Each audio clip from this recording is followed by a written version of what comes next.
and setting up of the crane. The first thing you want to do is to make sure that your crane has overhead clearance. There's no power lines obstructing your lift area. When you're setting your outriggers up for the crane, you want to make sure that there are no underground voids.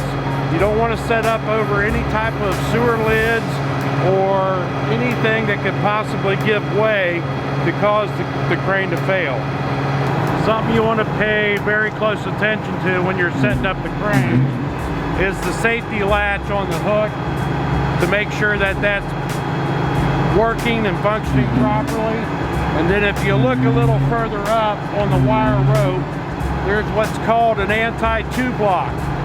That little thing that slides up that does not allow your load to get up into the sheave and destroy the sheaves and essentially losing your load.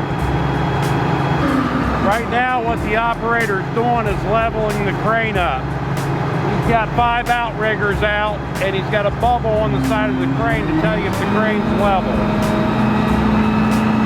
The crane's going to spin around and pick the weights off of the other truck. The crane works off of a fulcrum. So right now as the crane sits, he doesn't have enough counterweight on the back of the crane. He's going to pick the weights up off the other truck, load them on his deck, spin around, and upload them into the rear of the crane.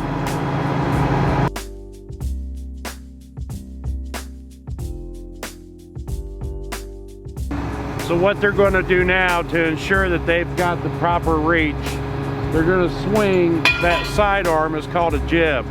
They're going to swing it around and attach it to the front of the crane, and then put the two-block and the hook over top of the end of the jib to give them the angle to get up over top of the landing. Now when you start to do the upload and you're rigging with your materials, what you want to do is check all of your lifting equipment, your straps, to make sure they're in good shape. You want to make sure the safety latch on the ball is functional. You want a work zone, so when the crane starts to do a lift, you don't want anybody to be able to come in this area. Also, you have to be a qualified rigger to do this rigging work, and you have to be a signalman on the top of the roof communicating with the equipment operator, with the crane operator. They're communicating via radio.